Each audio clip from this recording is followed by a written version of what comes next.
Hello and welcome to the Future Gaming Podcast in association with the Future Gaming Network. I'll be your host, Joshua Clement, aka Needy, and today we're going to talk about Assassin's Creed Black Flag, release date set for October 29th, 2013. Now, introducing our cast, we have the squishy, the lovely, the awesome, Zach Holbrook. How's it going, buddy? Not too bad. How you guys doing? Not bad. What's been going on with you? How was your week? Lots of homework, lots of tests. Played some League of Legends, jungling volley. Kind of a pain, but I'm getting good at it. Other than that, nothing really. Just the same old for you with League. Alright, introducing next, we have the beautiful, the awesome, the zombie killer, Jessica Miller. How's it going? Oh, it's going. It's always going. How was your week? My week was pretty good, Josh. I played a lot of Dead Space 2, finally beat the campaign, and killed a lot of explosive babies. And your normal zombie intake, that exceeds what, about 10,000? 15 to 20,000, sir. And that's per week, guys, so be afraid. Very. Anyway, introducing the last member of our podcast, we have the definitely censored. He's our bank. He's our financial advisor. He's everything good you can ask for in a company. We have the wonderful Austin Galushka. How's it going? Hey, guys. I'm doing pretty good. Thank you for asking. How was your week, buddy? What'd you play? I actually got to play a little bit of League this weekend. Got to jungle, got to do a little bit of support, even though I'm not that great at support. But and also got to play a little bit more of GTA 5. Doing exactly what I've been doing. Actually got online a little bit, and I'm telling you right now, the patches, they're starting to work. Oh, are the patches working for the online mode now? I say yes. People got to be persistent about it because you're going to get bumped a lot. But yeah, they've been helping a lot with stability. So it's actually been getting a lot better, and it's only been getting funner. So it's getting better. Yeah. But it's not quite up to par yet. Don't worry. Eventually it'll be exactly what they promised. So. All right, guys. To start off the show today, we're going to talk about Assassin's Creed Black Flag. Now, Jessica, I'm going to look at you on this one. I know you're pumped for it. I know you're excited. I know you're ready to do some sneaky stabby stuff. Oh, yeah.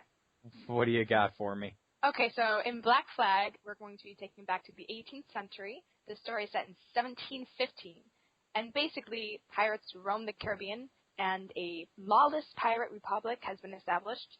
The role you'll be playing is young, fearsome Captain Edward Kenway. Edward Kenway was a once proud British captain, now turned pirate, who works alongside the infamous Blackbeard. He is captain of our ship Jackdaw, that you will be playing on the entire game, basically. This game features 3 main cities, Havana, Kingston, and Nassau. These 3 cities reside under Spanish, British, and pirate influence. The game will also feature 50 other unique locations to explore, with a 60-40 ratio between land and naval exploration. So, Austin, what can you tell us about Edward Kenway?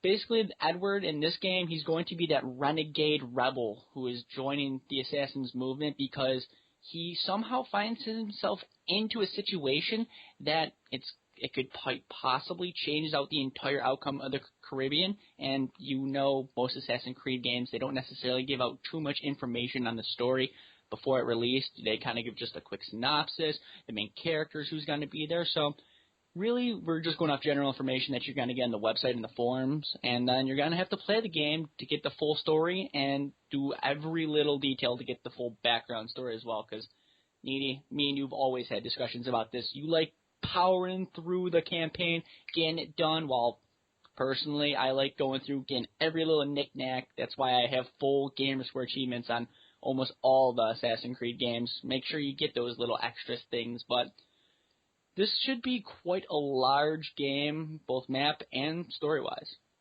Yeah, me and you are completely opposites on that spectrum. Yeah. You like to go in and find every single little detail, and me, I like to just beat it through in one night and call it a movie. Yeah. The only reason I feel like that is because when I played the first Assassin's Creed game, I didn't realize that there were 2 separate endings. There was an ending for the person who had collected all the secondary items, and you got like the good ending, or just the generic ending if you just beat the game outright. So as soon as I learned that, I YouTubed it, I saw that ending, seen how much different it was, seeing how that was the true ending, and then from games after that, I made sure I did every little thing because I really like the Assassin's Creed series. I like how it puts the story as the forefront and the multiplayer takes the back. Not really seeing that in this industry now with games like Battlefield and Call of Duty being the big hitters. Yeah, you don't see much in that, especially with the Assassin's Creed stories. That first game, what did I recall it glitching on you and you couldn't finish I was it for a while? not able to beat it because I got one of the first batches that came out. So when you got to the last mission, you would start running at a certain sequence, you would jump back. And as soon as you would run forward, Altair would fall through the world, and I had no idea what would happen. Then I would load the checkpoint, and there'd be two of me. And then, guess what? LTR would then kill me. So LTR would kill LTR, and I would then fail the mission. So I had to trade it in, then buy a later released edition, and I was able to beat it. So. Why do I get the feeling that that is some golden apple power? Oh, dude, the golden apple's fantastic. All right. So if you don't know from previous games, Assassin's Creed games focus around an animus. The animus is like an MRI-looking machine? Yeah, they were designed by Abstergo, the main, Templar company, and it uses the main characters. It was Desmond, who was the modern-day main character. They use his DNA strand to go back in time to historical points of importance, and then through that DNA, they kind of went through and watched him recreate his ancestors' lives, which is really cool. Now, when you say time travel, it's not so much everybody's traveling to that time and they can alter history. It's they're going back and they're like Desmond, our main character. He can go back in and he can sit in the Animus and he can go back to one of his ancestors' time periods and relive it in his own head. Yes. Correct. Also, picking up muscle memory, the bleeding effect, all that fun stuff that comes along with that. Yeah. The details of that story get really complex, and I really hope you play the previous games before you jump into Black Flag. But even if you don't, you're still going to have a great time just stabbing everybody. Yeah, true. What are these new weapons we're going to gain access to? How are we going to be able to use them? Are we still going to be able to do all the crazy shit from the last game where we just, I don't know, hook somebody and then hang them by jumping off of a tree? What do you got for me on this? Look, they're going to be bringing back weapons from the old games. You have your swords, you got your dual hidden blades, you got your daggers, your throwing daggers, an assortment of bombs. New feature in this game, the blowpipe, which has awesome in-game effects from poison to delusionary drugs that'll make your enemies attack each other. They're bringing back the heavy weapons in this one, too, which I thought was awesome. Nothing like swinging a double-bladed axe. And then they got pistols in this game. You can slot up to 4 that are all upgradable. And through exclusive content, we got 3 additional pistols, but we'll get into those later. Can I add to this? Sure. Jess, chime in. Okay. As far as naval combat, we will also be able to upgrade Edward Kenway's vessel, the Jackdaw, through taking over and pillaging enemy ships and completing missions. We can upgrade the weapon upgrades include round shot, headshot, chain shot, mines, mortars, swivel guns, and a ram. Thought that was. Oh God, there's something called a Mordor. Yes. Everybody run! Jessica's gonna go on a Lord of the Rings warpath. Oh yeah. All right. So continuing on, Jess, I want to talk to you for a minute here. What do you got for us on the exploration of this game? How big is this map? Because I've heard rumors of that it goes on for 30 minutes. You can just sail straight through. Explain to us a little more in detail about what this is all about. Okay, so we went over the 3 major cities, and we will, there's also going to be 50 other unique locations to explore with a 60-40 balance between land and naval exploration. And this game has a lot more of an open world feel to it with fewer restrictions for the player. So basically, however long you want to spend exploring the land or the ocean, it's granted. You'll get to do that. You're going to encounter jungles, villages, forts, ruins. You can engage and board and capture passing ships, which is awesome. As far as ocean exploration, it's going to be pretty legit. There's going to be certain points in the map where you can go to the ocean floor and pillage sunken ships and just ransack everything. Also, we saw that we're going to be facing some demons in the ocean, such as sharks, which I don't know if you saw this harpooning of the shark in one of the videos or the pictures that you were looking for. Oh, the animal cruelty. Oh, they are going to have so much fun with this. Oh, no, Peter's already actually filed a petition against the game because they're saying that Assassin's Creed Black Flag is making whaling, which is illegal in the United States, and technically the only real country that does it still is Japan, who they have a whole bunch of sanctions against them for it, is saying that this is making whaling seem like legitimate and that it's glorifying it. But as we know, PETA, they like to throw little bits of themselves into things that don't matter because, well, it's PETA. Yeah. All right. Changing segues before we go on another tangent. With this game, we've got to talk about multiplayer. Multiplayer is a big part of this. I've loved the multiplayer of the Assassin's Creed series. It's always given me something else to do other than the FPS after the FPS, after the RPG. It's same old is good, but Assassin's Creed multiplayer really brings a new element to the table. Zach, what do you got for us in multiplayer here, bud? All right, in Assassin's Creed 4, they're bringing back Wolfpack from Assassin's Creed 3. I thought that was a great idea. It's a cooperative multiplayer. It's geared for 2 to 4 players. Wolfpack's broken down into 2 different modes. Mode number 1 is Discovery. It's sort of a tutorial geared to kind of tie in the cooperative multiplayer with the actual storyline. And then Unleashed, which you unlock after you complete the Discovery missions. Now, Discovery is basically your tutorial to get you into the cooperative mode, get you working with your team.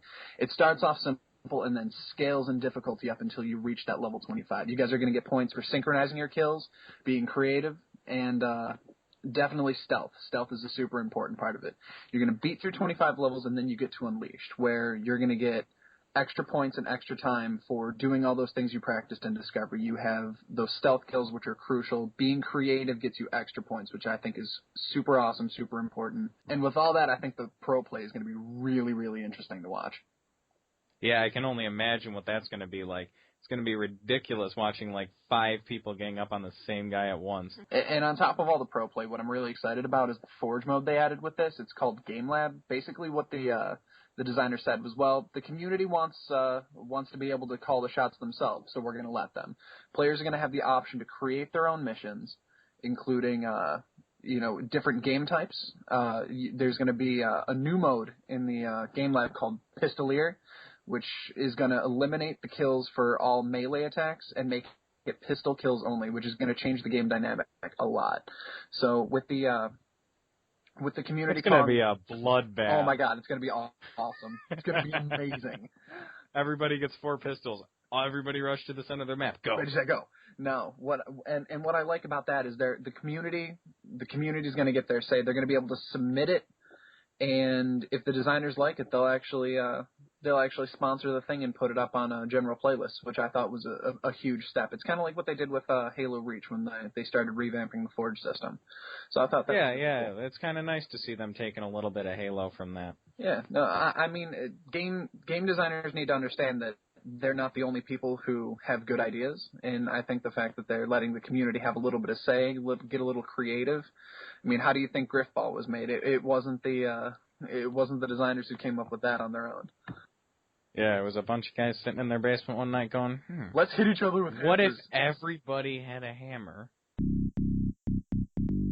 What's up, guys? It's Josh Clement here. I just want to let you guys know that we're going to be putting up a YouTube channel pretty soon. With that in mind, we went on a bit of a tangent here, but we are going to be keeping you guys in the loop on the YouTube channel where we're going to post all of our bloopers and fun little tangents for you guys.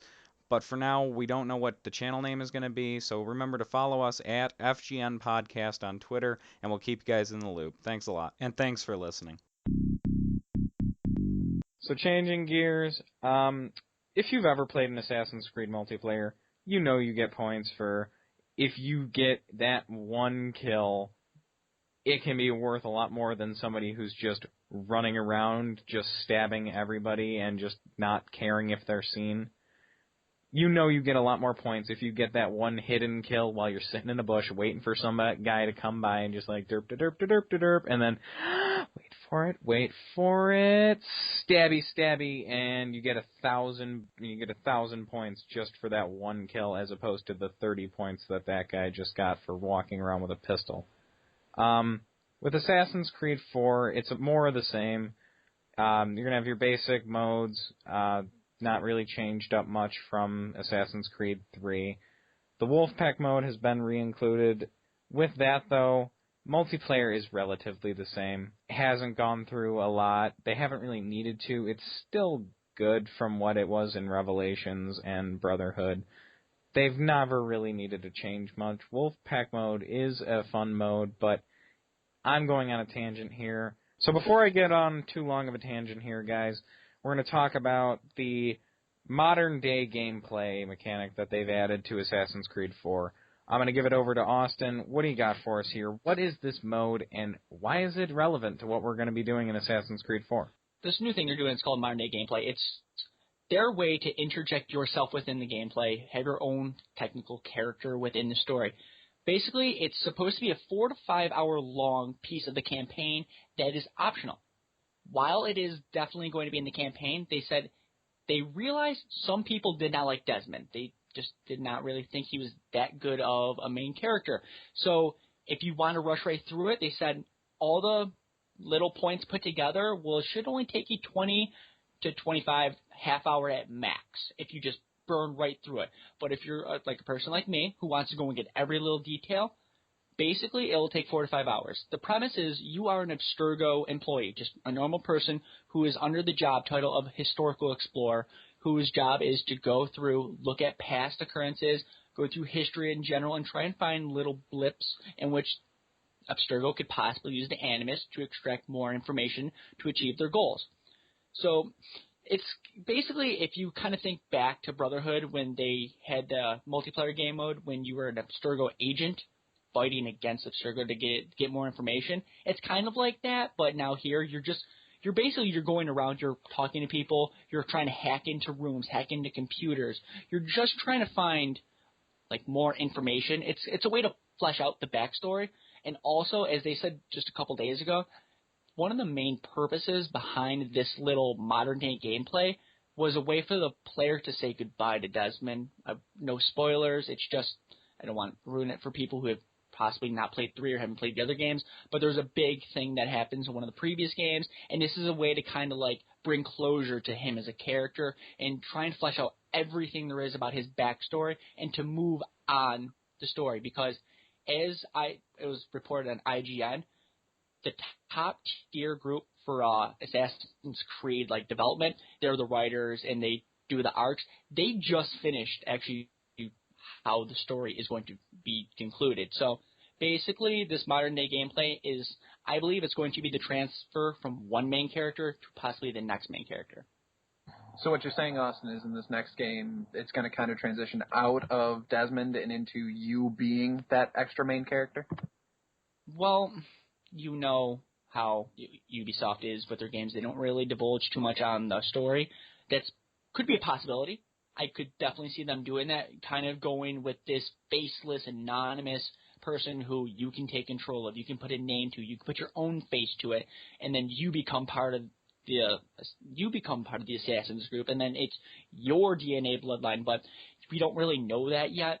But one of the really cool things that I found out when researching this topic is one of the main things, like when you start hacking into computers and finding past information, a cameo of a lot of the major characters from before is going to, they're going to make like appearances, which is really cool, because if I could see Ezio again, if I could see LTR again, if I could see Connor again, even though some people didn't like him as a character, I thought he was yeah, you did not like him at all, but I thought he was actually a good character. So just another way to bring up old fan favorites, or just another way to give more backstory. It's like I said, they made it so you don't have to do it, or they made it so you can do it and you get more of the backstory. So I know personally I'll definitely be doing it. While Needy, I'm guessing you'll probably just blow right through, try and get to the end of the campaign, see how the game finishes. Yeah, I don't know about this one. This one seems like they're really emphasizing the exploration and the searching, and it seems like they're definitely going to reward that in depth. But besides that, I mean, this game is still just a lot of speculation. Not a lot of people actually know what's going to come out of this game. With that in mind, there's a lot of things that we could talk about. We could go into tangents for hours on what we think is going to happen in the campaign, with Edward Kenway being Connor's grandpa, and with with Connor's father, Edward's son, betraying the Assassin Order. I have a feeling that that's going to play a huge role into the campaign of this. I would say later, absolutely, later on in the story, and possibly even with the DLC even, being kind of like some of the missions, which would be really cool.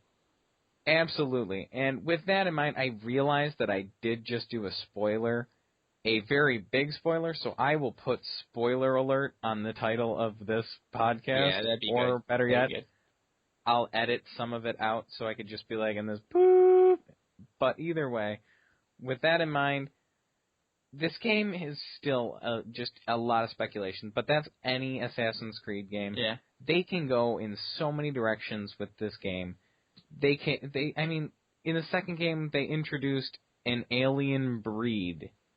Well, I wouldn't say alien breed. I would say an alien mother species, because they explicitly say, you are part of our DNA, but you broke away from us. You went free will, and now they're trying to.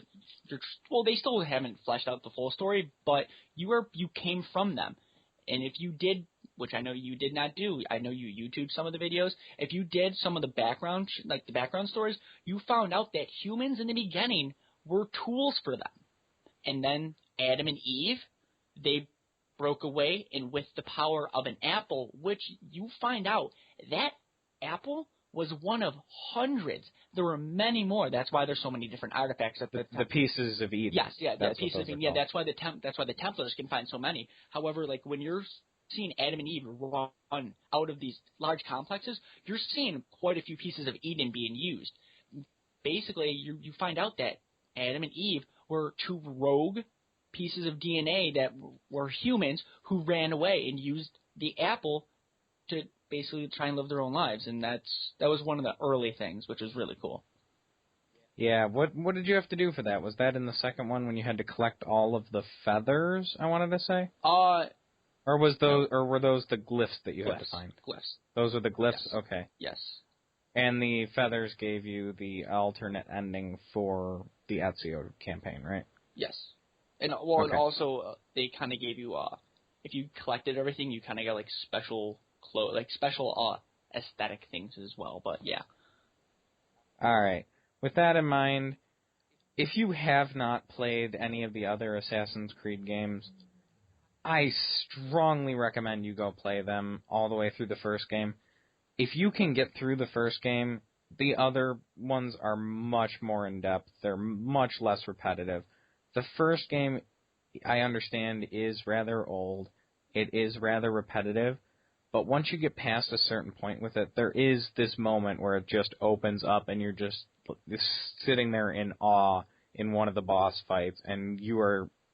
I remember that moment very clearly when I was just like, holy crap, this game is amazing. I just spent 5 hours doing the same mission over and over, but it was all worth it.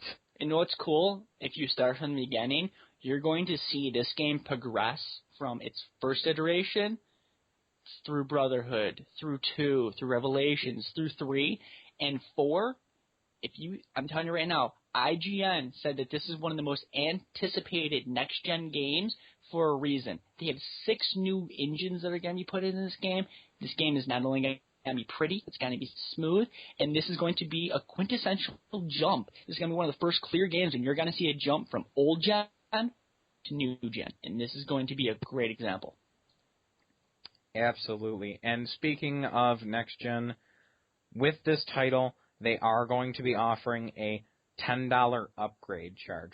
Austin, I'm going to let you get into a little bit of this. What is this upgrade charge for the Assassin's Creed Black Flag? Well, Assassin's Creed in this one, it's kind of like almost a lot of games you're seeing come out now. They have a lot of pre-order specials. One of the first ones is when you pre-order through GameStop, Amazon, Walmart, Best Buy, or Target, you can pay the $60 or get the game. However, if you pay an additional $10, Day 1 release, PS4. Day 1 release, Xbox One.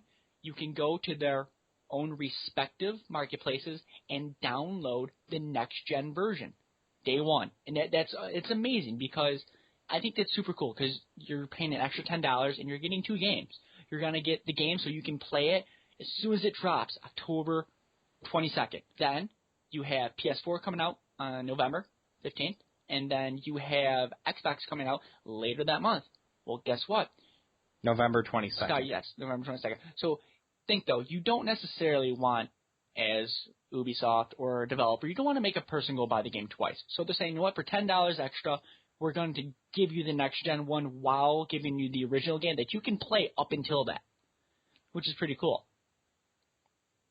Yeah, and with that in mind, all the release dates for this game, for Assassin's Creed Black Flag, we have for the Xbox 360, the PS3, and the Wii U, the release date is going to be October 29th, 2013. With that, PC is going to be released November 19th, 2013, and next-gen, each Assassin's Creed title will release with the console. However, they have stated that they are currently in development with that still. Yeah, they're basically, since they're working on it. Yeah, there are 6 new engines in this game.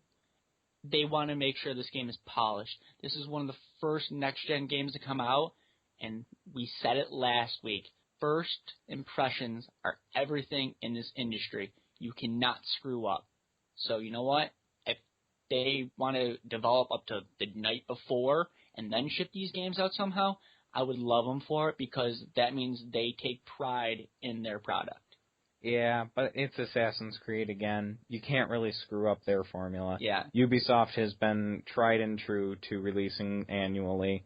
But with that in mind, they are going to try and release with the consoles. If they don't, you know why. They're trying to polish the game. It's only going to benefit us if they don't. And with all this in mind, I want to go in and I want to talk about the new 6 engines that they're bringing to this game. Austin, I want to start with you. What are some of these engines? Lay them out for us. What do we got? All right, 2 of the bigger ones. I talked about it in episode 0. Not a lot of people heard it when we were talking about Dead Rising. Was lighting. In Assassin's Creed Black Flag, they're reintroducing a whole new lighting engine. It's going to be really cool. It's kind of just like what Battlefield 4 does when you have that transfer of light from, like, how when you go from a dark area to a light area, you're going to have that flare. But when you go from a light area to a dark area, you're also going to have that darkness. Basically, each surface of the game is going to have its own separate lighting rendition. So if you are walking through the jungle, the light is going to speckle through. If you are walking through Havana or Nassau or Kingston, the light is going to hit each individual building, and based on its paint, on where the sun is in the game, and on other aspects, the lighting is going to change. Some areas will absorb the sun. Some areas will reflect the sun. It's a really cool thing that shows that with the more computing power that these next-gen systems have, they're going to be able to put a lot more resources into the visuals and the lighting system. Also, one of the other systems, it's kind of it's not new, like it is new, but it's also a big revamp, is going to be their stealth system and their whole stealth gameplay. One of the cool things when you watch some of the videos in the gameplay they discuss, they have one of the new ones is you go into missions without any weapons. You go in completely unarmed. So they've made stealth not only required in the game, but also it's a viable way to complete every mission in every aspect of the game. There are a lot of missions that you can go on and see videos of people playing the demos and not killing anybody, stealthily using the flashbang bombs, the smoke bombs, the blowpipe, and whistling to get guards to move, to go through a level and then get to the very last part, then take out your target and move on. One of the cool things also, as we all know, Ubisoft, they worked on Splinter Cell. One of the really cool things about Splinter Cell was when you could mark an enemy. They have now introduced this through Eagle Vision in Assassin's Creed. So turn on your Eagle Vision, you can mark 2 guys, then you see where they move throughout the map. Then you can plan accordingly the route you want to take and how you think you can be able to stealthily move through the map. It's basically the whole point of them revamping this entire stealth system is if you played Assassin's Creed, you know what happens. I'm going to sneak. Oh no, I got found. Here comes 30 guys. I'm just going to kill them all and then walk up to the main guy that I need to kill him, and then just run away. There was no need for stealth. While in this game, it is going to be its own viable option, and it's going to be pretty cool with the new lighting system because you're going to be able to see exactly where you are, and you're going to be able to use this new lighting system as a benefit to kind of hide yourself. Yeah, with that, Assassin's Creed games have always had that struggle of, why would I want to do stealth when I can just kill them all? Yeah, I have bombs. I have heavy weapons. I have 4 pistols. Well, guess what, though? There's some people who really like stealth games. Last of Us was a big stealth game. There's a lot of people who like the Splinter Cell or the Hitman series. So, you know what? There is that audience for it. So, you know what? Let's revamp the system, make it more smooth, make it actually useful. And that's exactly what they've tried to do. We're going to see if it actually worked. Hopefully it did work, because I won't lie, I wouldn't mind having some missions when I can just go balls to the wall and just kill everybody. And then 2 missions later, be like, you know what? I want to be meticulous. I want to take my time. I want to see if I can get through this without killing everybody. Yeah. With that, boarding is going to give you that ability to, really unload on everybody with the new ship combat. Zach, I'm looking at you on this one.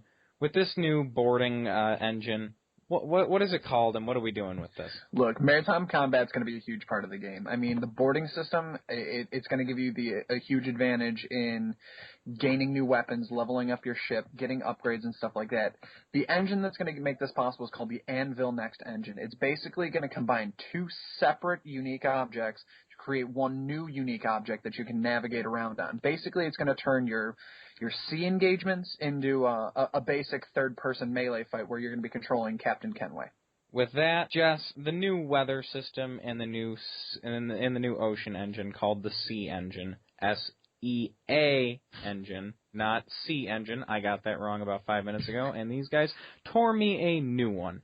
But, Jess, with this new Sea Engine, what are we expecting from the weather, and how is this going to affect navigating this world? And how in-depth is this truly? Okay, so with the Sea Engine, there were 27 different levels of combined rendering to form the finished product. Consequently, this is going to be one of the most realistic oceans we've ever been introduced to in the video game industry. And it gets even more impressive when you couple it with the weather engine.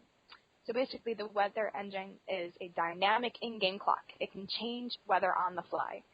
So it's going to add a more unexpected, effect to the video game. It's going to be more, it's going to be more of an adventure, I feel like. And it's going to change the lighting effect. And coupled with the Sea Engine, for example, every raindrop you see is its own separate particle. So basically, it's its own animation. Ladies and gentlemen, that's modern computer animation. Welcome to Next Gen. Woo-hoo. All right, guys, I think that about sums up our preview of this game. And now we're going to move on to our next segment with the preview slot. All right, guys, welcome to the review corner. You know the drill. Zach, what are you rating this game for us, bud? All right, before I get to the final number, I want to talk about a few things. One, I'm really glad they're paying a little more attention to the multiplayer in this game. They gave it a full revamp from the last one. I like how they're also including a little bit of community help in developing the multiplayer, so I thought that was a huge addition. With Next Gen kicking up, I think it's irresponsible to ignore the level of sophistication that goes into these games. I mean, like Jess said, each raindrop is its own individual animation. I'm really looking forward to see how crisp and clean this game looks. Story-wise, I mean, it's another Assassin's Creed game. You kind of play it as it is. I want to see the story before I real pass judgment on that.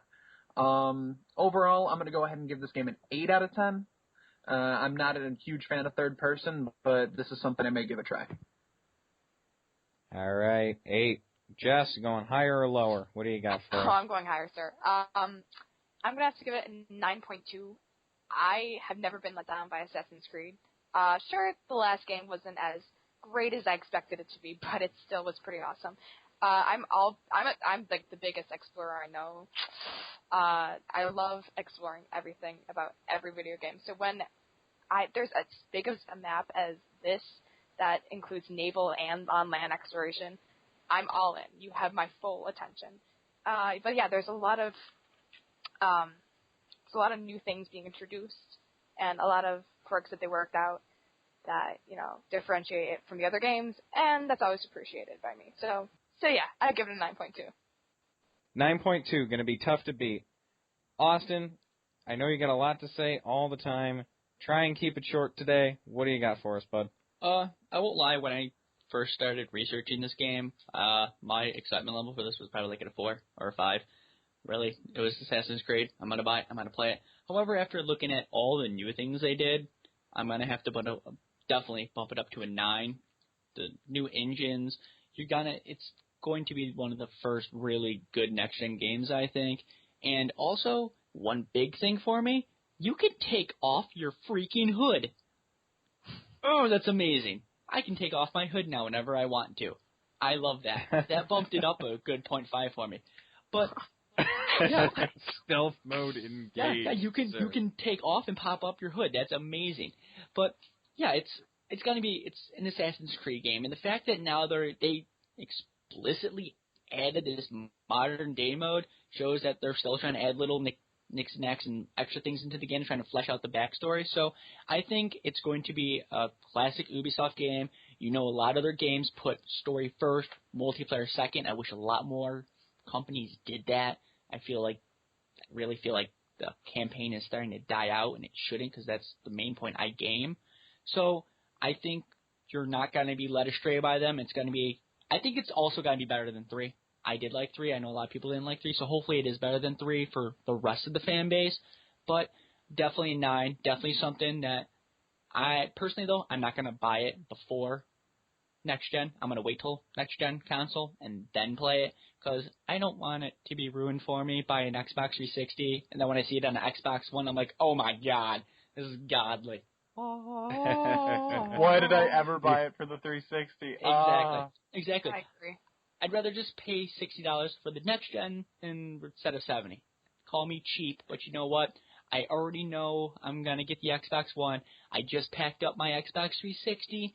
That's getting ready to be traded in, and I'm going to just be playing LOL, and I'm kind of have to beat GTA 5 and cry myself to sleep when I turn that in, too.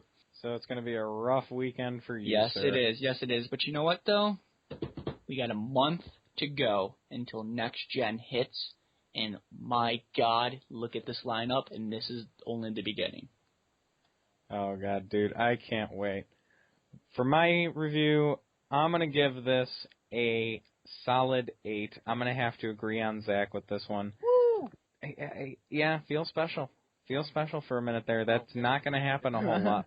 With that in mind, I'm a little bit nervous about this game. Not so much for the Assassin's Creed aspect of it, but more on the writing aspect. An Assassin's Creed story has not been pumped out that has been halfway decent in a while. A story arc is a big reason why I game, and Ubisoft has just been dropping the ball lately. Granted, Assassin's Creed 3, the first portion of the game, phenomenal. I was there. If you've seen anything on the game and you've gone through and had anything spoiled for you, you'll know that there is a huge mark at the beginning of the game. That was really good. But then after that, there was nothing. It was a blank canvas. There was no depth to the story arc that was happening before you. Granted, all the stuff for next gen looks really cool, but I'm going to give it an 8 for now, depending on how the story works out, because to me, these games have always been about story, and if it's lacking, it's just it's a downer for me. I cannot get into the game. Could you do me a favor? Yeah. Could you join the dark side and do the whole story for once and see how much better it is? But that would require me to do like effort. Hey, Josh. And like, yes. Hey, Josh. Just letting you know, you're gonna get a lot of hate mail, and 100% of it's gonna be from me. Oh God.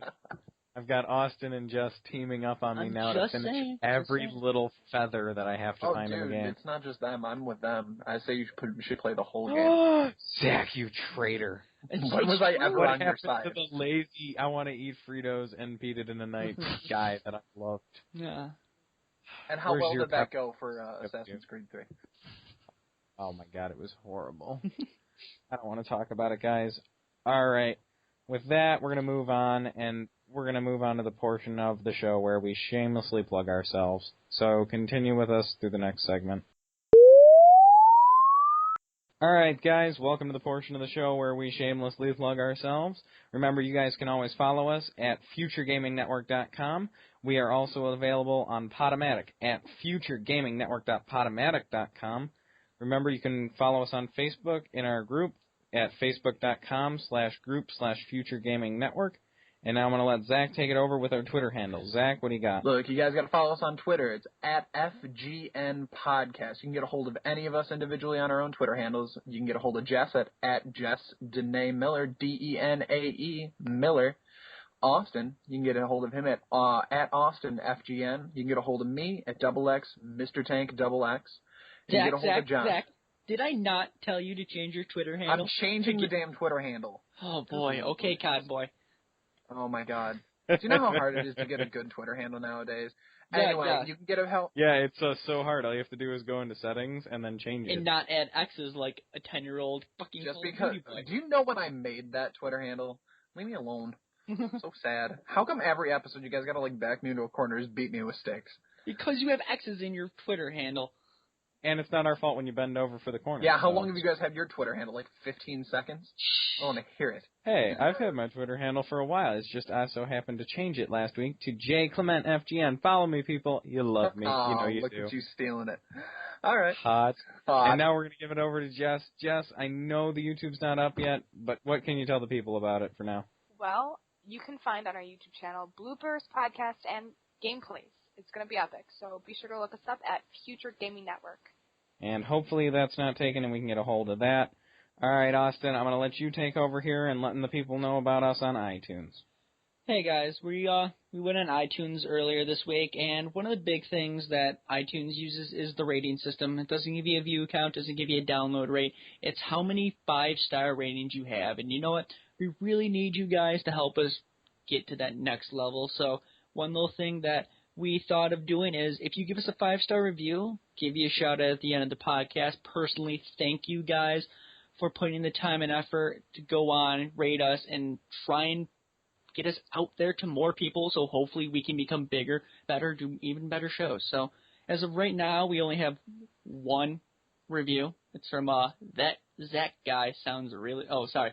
No, it's by Mr. Zach, what did you do? It's me. I did it. Yeah, by Mr. Tank. That Zach guy sounds really smart, informative, funny. What more could you ask for in a podcast? 5 stars. Thank you. You know what? So, guys, remember you can destroy his soul by leaving 5-star reviews and just say Zach sucks. Like, we'll accept that. I'll take it. I'll read them personally. Also, I won't lie. You could also say I love Austin, and I will forever be grateful for you. And I will, you know what? I'm so much better than the rest of the people here. I'll even give you a personal shout out on my Twitter and just talk to you because you love me. Oh, hey guys, I'm single. You can talk to me. Whoa. Wow, way to whore yourself. You're welcome. Wow. All right. Yes. By the way, it's Jess's birthday today. You can wish her a happy birthday at her Twitter handle. Or we are trying to get review. Or on a review. Yeah. Or on a review. Yeah. Please, That'd be great. All right. With all the interruptions aside, guys, this is the FGN podcast. Thanks for listening. Have a great night. Have a good night. Good night, guys. Hey, by the way, I just changed my Twitter handle. Really? Yeah, I should tell them. My new Twitter handle's at FGN Swishy Pants. Oh, thank God. Send all your hate mail send to all Zach. hate mail to me. I'll read it personally, and I'll give shout-outs back. All right, guys. This is the FGN podcast. Good night. See you guys.